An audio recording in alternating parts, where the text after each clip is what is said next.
Brother Eric John Phelps, welcome to the podcast today with 24/7 World Radio Podcast.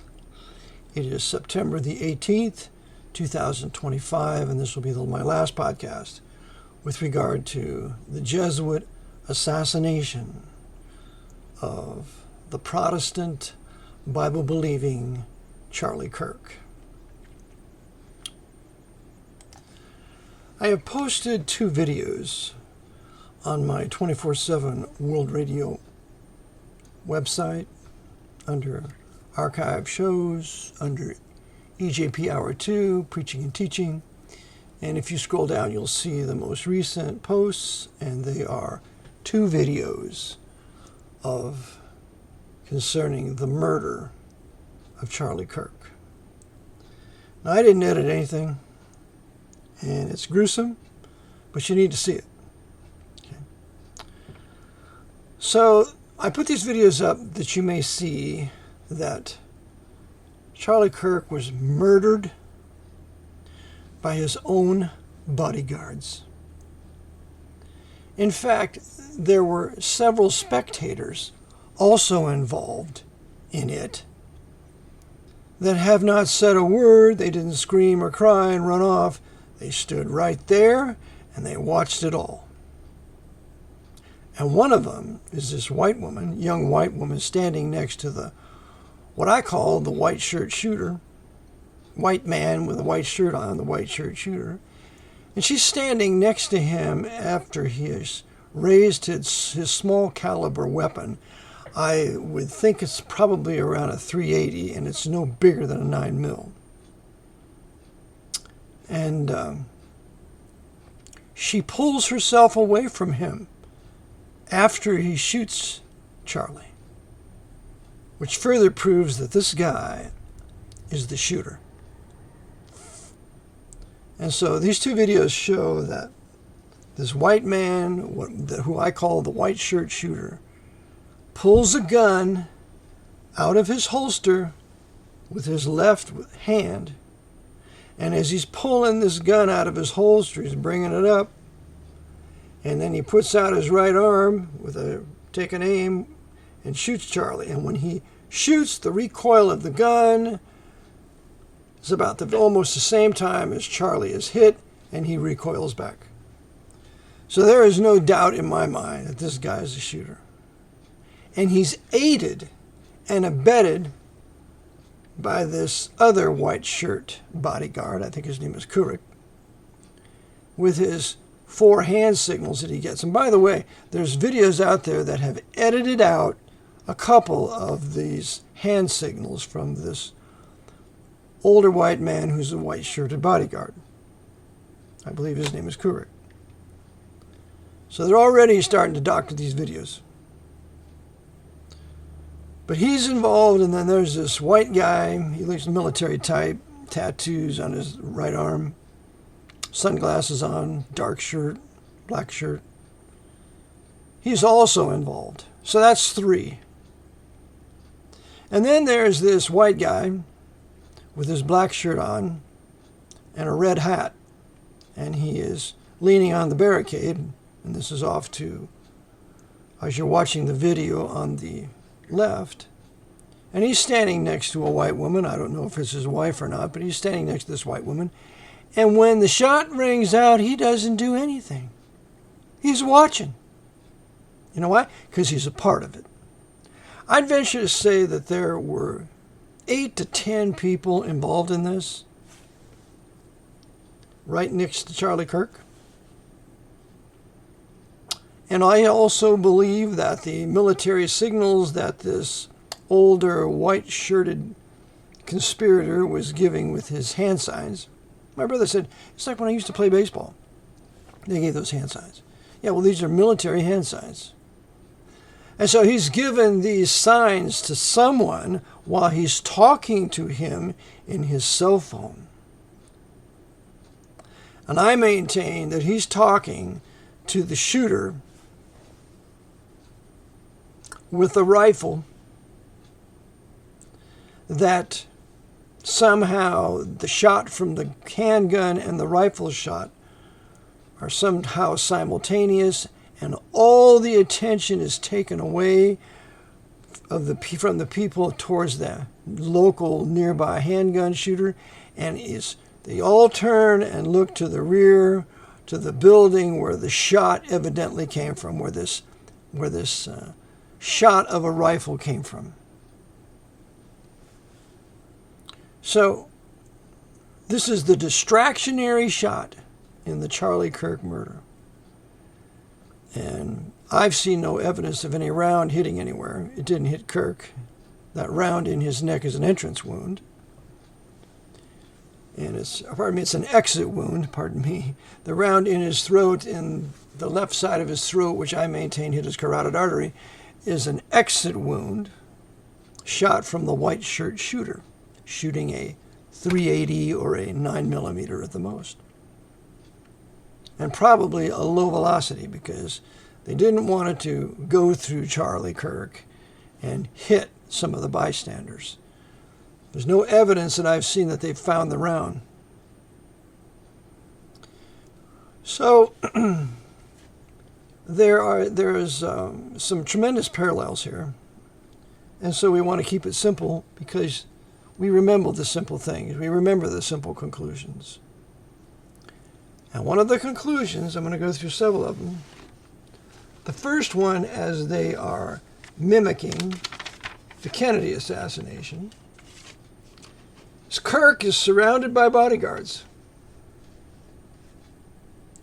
JFK was surrounded by bodyguards. Secret Service bodyguards. The shooting of JFK, the shooting of Kirk, was orchestrated. There were hand signs, an orchestration, and then the shot. With Kennedy, there were several shots, but then you have the shot that's a distractionary shot from the grassy knoll. The grassy knoll is a distractionary shot. Nobody was shot by James Files from the grassy knoll. That was a distractionary shot, and that distractionary shot had gunpowder. And the one, according to the deaf mute that saw this shooting from the grassy knoll, saw the guy take apart his weapon and put it away after he shot. It was a distractionary shot. It had smoke coming out of the gun to get the people in Dallas to be distracted over the grassy knoll shot, when the real shot came from the driver. And also the storm drain shooter. And there was another shot that hit Kennedy in the back that was shot from Secret Service agent George Hickey. You got Kellerman in the front seat, you got Greer in the front seat, you got Kellerman overseeing, he leans against the car door on the right. Overseeing Greer, turning around with his handgun, his .45, and shooting Kennedy in the head. At the same time, the storm drain shooter is shooting him in the head too. So it was a puff of smoke. So you have a distractionary shot at the grassy knoll while the real killers are up close and personal.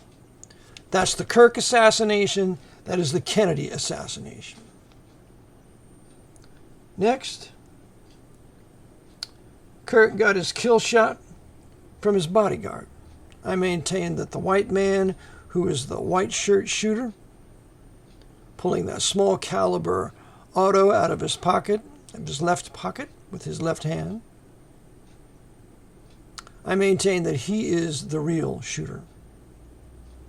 And it becomes very clear as you watch both these videos that I have posted up there. And the one guy does a very good narration job, but the video with the narration on it isn't as clear as the video that's silent that I put up there. Next, you have, it's a short range shot. Kennedy's kill shot was short range.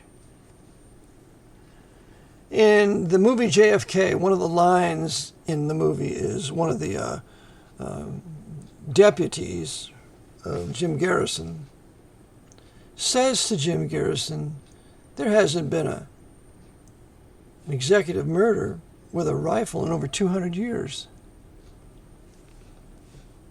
That's because Kennedy was shot with a handgun. Kirk was shot with a handgun. And of course, then they're going to try to blame the American people to justify taking away the handguns. That's what they always do. That's what they did after the Kennedy assassination. They passed the wicked 1968 gun law with help from the National Rifle Association. So blame the people for the Secret Service or bodyguards carrying out an executive action. All the more reason why you need to keep your guns. Next, we have the Secret Service agent that shot Kennedy was Greer. And the kill shot that killed Kirk, I don't know the man's name. But we need to find out. Maybe Kash Patel could tell us. You think he will? Or is he just focusing on the patsy? Which brings me to my next point. The Kirk assassination has a patsy. His name is Robinson. Kennedy assassination had a patsy. His name was Oswald. It's a distractionary patsy while the real killers can get away and never be prosecuted for anything. We also see that Kirk was taken to the hospital, deader than a hammer,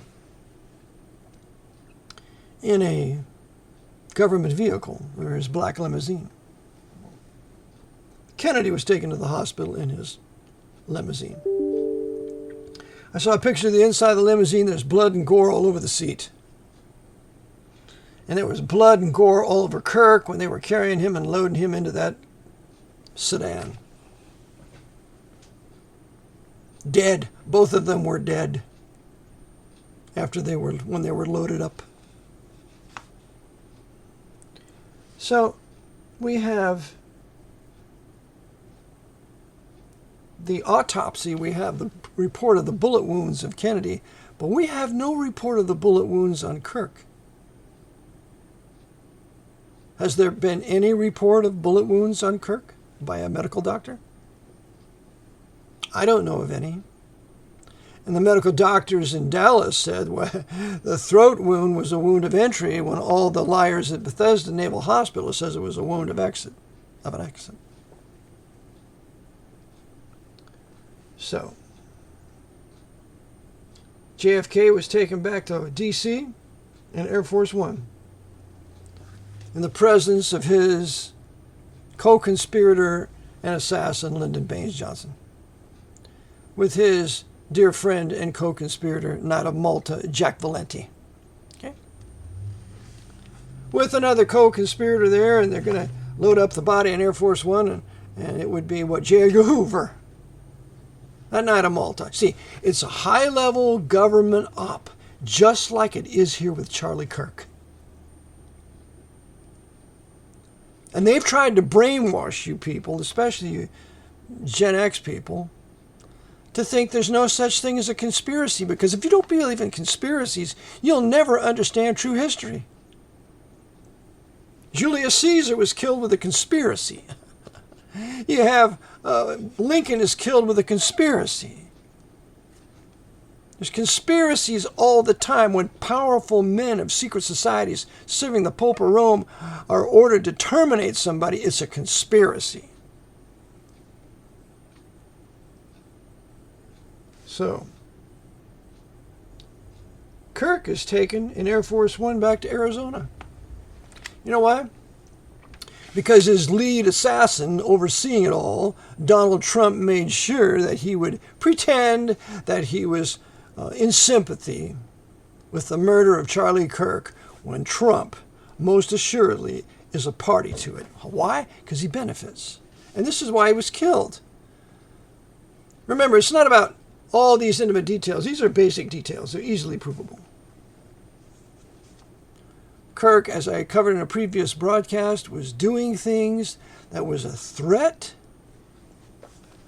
to the government of the nation of Israel run by the Pope.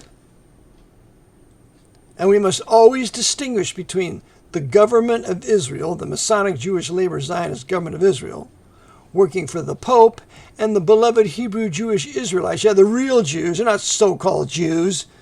They're not Khazars. They're racial Hebrew Jewish Israelites living in their land. And they have every right to because of the Abrahamic covenant. But the government ruling them is ruling for the Pope and giving those people a bad name. For example, the attack on the USS Liberty in 1967, which I cover on my website here. Did the Jewish people attack the American destroyer, the USS Liberty? Or was it that criminal government that attacked the USS Liberty, working for the Pope, overseen by LBJ and Richard Helms, as Helms was the head of the CIA at the time?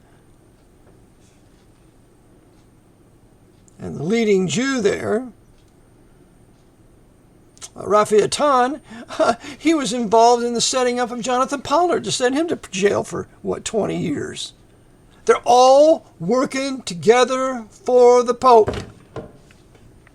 And any true nationalist or patriot that's in a place of power that wants to do the right thing will be terminated or removed from power because he goes up against the government of the Pope there, be it in Israel or be it in America.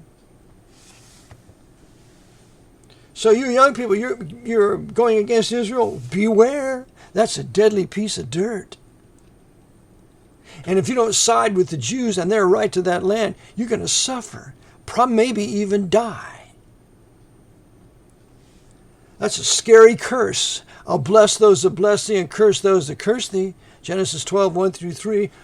Before the Abrahamic covenant is instituted in Genesis 15. But, I'm afraid of God. And I'm afraid what he would do to me if I tried to prevent those racial people from living in their own land when they have every right to it. Now, as far as supporting the government of Israel, the AIPAC government of Israel, I would never do it. I don't believe in foreign aid for anybody. I'm a nationalist. I'm an American. We take care of our people here. Why should we build the world? Why should we be involved in world wars for the Pope? No more foreign wars. I have a bumper sticker. No more Jesuit wars. No more foreign wars. Let's just take care of our own nation, have our own borders, have our 200-mile limits offshore, and we take care of ourselves. And let Israel do what she wants to do to the Arab nations because she would annihilate them.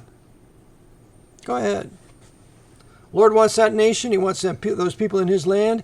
And he's going to want the third Hebrew temple built because that third Hebrew temple has to be there for the two prophets, Moses and Elijah, to come back and preach to Israel Jesus Christ and the nation to repent and believe on him with their gospel of the kingdom. That third Hebrew temple is called the Temple of God in Revelation 11, verses 1 and 2, even though it's going to be built by agents of the Pope for the benefit of the Pope.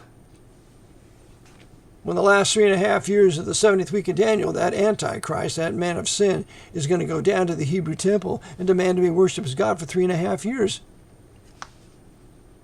It doesn't mean we should not facilitate the building of the third Hebrew temple. Remember, Solomon's the temple, the Herodian temple, was built by Herod, that wicked sinner. For many years, an addition was going on to that place. It was still the temple of God.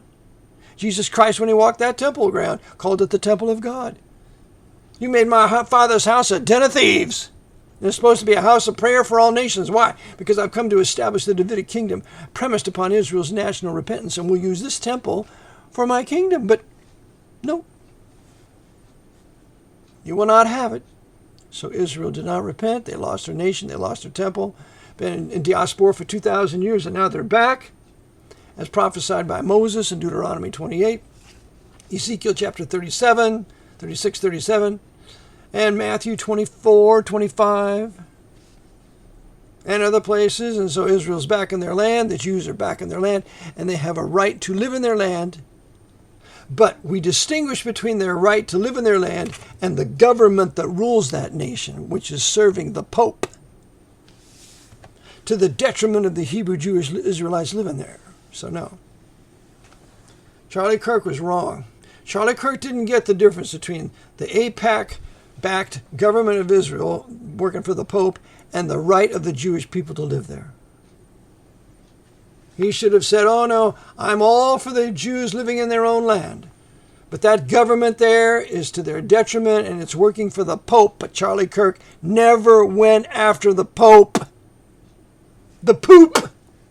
The wicked sinner claiming to be the vicar of Christ. God deliver us. Kirk never went after him. He should have. And I'd venture to say some of his killers are Roman Catholics. That's right. I know that Turek guy, he'd been a Roman Catholic, but he converted. Oh, goody, he converted to participate in murder. Catholic murder. So I've covered some of the things that were a threat to this emergency war powers military government as of March 9th, 1933 here in America. And the big deal is right now they're preparing for civil war.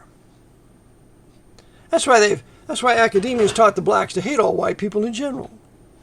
That's why these blacks, and they're no 13% of the population. Whoever told you that's lying.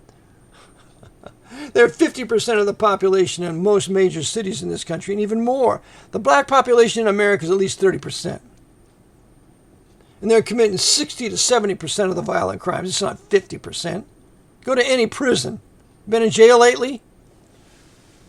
Been in any serious prisons lately? It's vast majority black. And it's for violent crimes, murder, rape, robbery, and much of it black on white crime. Because they hate us, they hate white people, and they can't wait to damage us as soon as they get up in the morning. And that's exactly how they've been programmed by this academia and military government, so that the more crimes they commit, the more justification white people have to go into the new right and then come back with a horrible, terrible backlash to round these majority savage blacks up and send them to the concentration camps. And that's where you're going, black people. You cannot hold a candle to white race people when they decide to declare war on somebody. And they're going to declare war on you. This is going to be a civil war. And it's going to be nasty and ugly and bloody. But you blacks are going to lose. But the problem is, you're not only going to lose, we're going to lose too. Because we're going to lose our country to a military dictator and a military occupation here that's going to be merciless. They're going to have guillotines. They're going to break out their 100,000 mobile guillotines. They're going to start chopping off heads. There won't be any more black slums anymore. They'll be gone. Because they got to pave the way for the red Chinese to get here. Yeah, that's right. What Kirk was doing is he was preventing the coming race war, civil war. Because if it got out that Trump was, well, if it got out that, I know Kirk thought Trump was attempted assassination. There was no, Trump was never shot in the ear. If it forever got out that Trump was never really shot in the ear, and then it was all faked, and the whole Photoshop of fight, fight, fight, when he gets up in the midst of those Secret Service agents, and that woman, that female Secret Service agent, is Russian. If that would be known, the gig is up. And so there are many things that he was doing, several things he was doing, that if the war against Hamas would stop, because they're calling for a ceasefire, if there's a ceasefire, those Muslim mosques are not going down in Jerusalem. And if those Muslim mosques are not going down in Jerusalem, there's going to be no third Hebrew temple. And there has to be a third Hebrew temple for the two Hebrew prophets to get there with Moses and Elijah in Revelation 11. And there has to be a third Hebrew temple for the Antichrist, for the beast. 2 Thessalonians chapter 2. There has to be a third Hebrew temple to the fulfillment of the mystery of godliness and the mystery of iniquity. Mystery of iniquity in 2 Thessalonians 2, the mystery of godliness in 1 Timothy 3. Has to be there. That temple has to be there. And I hope on my website, Vatican Assassins, I show you a picture of the temple with all these Freemasons standing around it, with their model temple if they're going to rebuild it. They've been planning this for years. It's going to happen. This is a perfect opportunity in this war between Israel and Hamas to destroy the Muslim mosques, of which the Muslim Freemason leaders will be a part of. so that there can be a third Hebrew temple. And I maintain the reason why those Muslims in Saudi Arabia gave Trump the sword dance is because that's exactly what's going to happen. Trump is coming along to have a war in the Middle East to destroy these Muslim mosques so that there can be a third Hebrew temple pursuant to our worship of Baphomet in the Templar Masonic Lodge overseen by the Jesuit order. Whether you be Muslim, whether you be Catholic, whether you be Protestant, apostate Protestant, whether you be Jew, it's all the Masonic Lodge overseen by the Jesuits being coordinated in the various things that they're doing, and especially now with this topic, the murder of Kirk. Charlie Kirk. So, and I mentioned we have the pasties. We got Robinson with Kirk, we got Oswald with JFK. It's typical. And if you think that kid, that Robinson did the shooting, you need your head examined. You're not able to properly discern things. And you definitely haven't learned anything from history. And I'm talking primarily to Gen X, okay?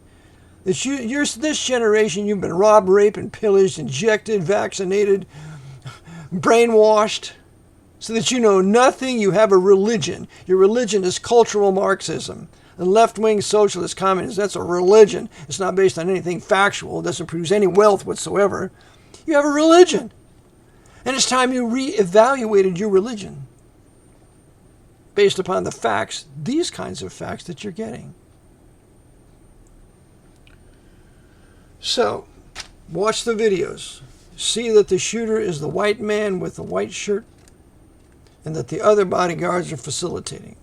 The other older white man, I think his name is Kirk, with the white shirt on, he's talking in his phone, giving hand signs, 4 hand signs. You know, they've been tampering with that video. It shows only two hand signs. He gave 4. And he's giving it to the long-range shooter so that he can take a distractionary shot that probably there isn't even a round coming out of it. It's a thud, it's a blank, but it's big and loud for a distractionary shot, like the grassy knoll shot was a distractionary shot, while the real killers get away. And you got the press working for you too. You got Sean Hannity and Laura Ingraham and the people at MSNBC with Lawrence O'Donnell and those other senators busy covering it up, busy talking about the shooter, and there's not one of them with the guts enough to tell you it's up front and close as it was in the Kennedy assassination, because they're all a bunch of intellectual, professional prostitutes in academia and the press, paid to lie to you and cheat you out of your country, cheat you out of your life. So that in the end, we have nothing. We've lost our country. The Jews have been persecuted. They're going to kill every Jew in North America here when the new right comes to power. With the blessing of Bibi Netanyahu, because they don't want the Jews of America and Israel. They regard them as a bunch of Jewish Japs, Jewish American princesses. Yeah, they don't want that in Israel. They just want the wealthy Jews, and the rest can go to the camps. Remember, there was a rabbi in the U.S. here, personal friend of FDR, and he didn't want the Jews to come out of Europe to America. He was a reformed rabbi. It's the same way here. Same way here. The rabbis here, they don't want the Jews to go back to Israel. They want them sacrificed here. And the new right's going to do it. And Trump's bringing the new right to power. And Kirk would have prevented that had this war against Hamas stopped. I'm for completely eliminating Hamas and giving Gaza back to the Jewish people. It's their land. They have every right to it. And Ariel Sharon ought to be burnt in effigy, who gave that place away in 2005. You got to read the book, Bye Bye Gaza by Barry Chamish. It's a classic work on it. He was driven from America by the Masonic Jewish Labor Zionist government of Israel working for the Pope. He had to settle in Florida, and he finally died there several years ago. So, in conclusion, the assassination of Charlie Kirk is absolutely parallel to the assassination of JFK. And it's my prayer that you, dear listeners, especially you youngsters, your Generation X, Don't fall for the lies of the news media. You don't fall for the lie that this Robinson did it. And that you don't fall for the lie that Kash Patel and Dan Bongino and the Attorney General Pam Bondi, overseen by Donald Trump, they're all doing their best to solve it. They're not doing their best. They're doing their best to cover it up. So we can continue on our road to destruction of civil war, race war, declaration of martial law, bringing out the mobile guillotines and the plastic coffins, opening up of the FEMA camps. All of this is coming for us. It's all in place, folks. And the Jesuits will bring it about through legitimate grievances that we white people have had to put up with for the last 60, 70 years. And because we don't read the Bible anymore, we don't trust God, we are going to be deceived and duped into the new right to do exactly what the Jesuits tell their new right leaders to do and use us to do. And God deliver us. That's why I advocate racial separation and the nationhood. I want my own white nation somewhere here in North America. I don't hate anybody, but I have a right to be white and to maintain my white Anglo-Saxon, Protestant, Baptist, Calvinist history with our libraries and our great inventions so that they're not destroyed in the up-and-coming Civil War, military occupation, two-front war at least, and then final Sino-Soviet Muslim invasion. That's what they want to do. That's what I wrote about 25 years ago in my book, Vatican Assassins, and they're right on time. May the Lord raise up certain men and women to set this back by telling the truth about the Charlie Kirk assassination. So watch the videos. See who did it. Seek the Lord. Repent of any known sin, and ask God to use you to set this back. Brother Eric John Phelps, thank you for listening to the broadcast today. I have a book, Vatican Assassins, Wound in the House of My Friends. Please go to my website, vaticanassassins.org. Pick up something there. Please send a gift to RBT, P.O. Box 306, Newmanstown, Pennsylvania 17073. Or Cash App at my cash tag, Eric, E-R-I-C, John, J-O-N, Phelps, P-H-E-L-P-S. Or you can send a PayPal gift to rbpbdonate, rbpbdonate, Comcast.net. One more final thought. As I've been doing this for over 30 years now, teaching this and being on broadcasts and speaking publicly, I've learned something.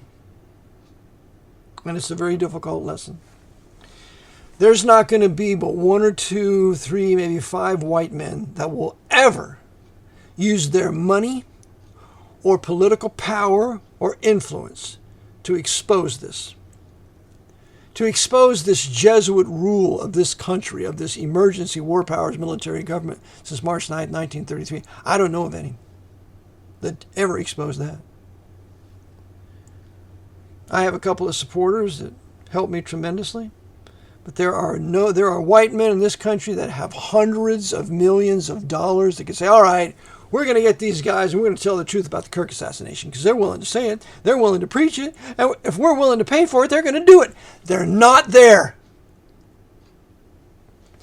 The white men of this country are cowards and gutless and faithless and afraid to do the right thing in the face of an overwhelming power of the Jesuit order, high-level Freemasonry, and all the secret societies in the intelligence community. They're scared to death of it. The Bible teaches us that the fear of man bringeth a snare, but whosoever trusteth in the Lord shall be safe. It's my prayer that you'll trust in the Lord, white men, because if anybody's going to deliver it, it's going to be white men. Blacks can't do it, Asians can't do it, and Hispanics can't do it. It's going to have to be white men that are going to have to lawyer up. They're going to have to pay their money. Remember, our founding fathers, you realize most of them died penniless? They were wealthy men. John Hancock had a whole fleet of ships. At the end of the war, the British had sunk every one of them or captured them. John Hancock had some guts. He was a Calvinist. It's like John Adams, or Sam Adams. He was the Calvinist. Between those two, We had a wonderful American Revolution that was Protestant Calvinistic, fought by faith, and God blessed us with the greatest political leader in the 1700s, Brother George Washington, the Baptist Calvinist, baptized by his great favorite chaplain John Gano in the Hudson River in the face of 100 witnesses. You get William P. Grady's work on that history. The time is now. It's time that righteous men be valiant for the truth in the earth, because the night is coming when no one works. May all these conspirators be exposed for killing Charlie Kirk, because if they did it to him, they'll do it to you too. And may the Lord doeth what seemeth good to him as we seek his face in this late hour. Until next time, Maranatha, the Lord bless you.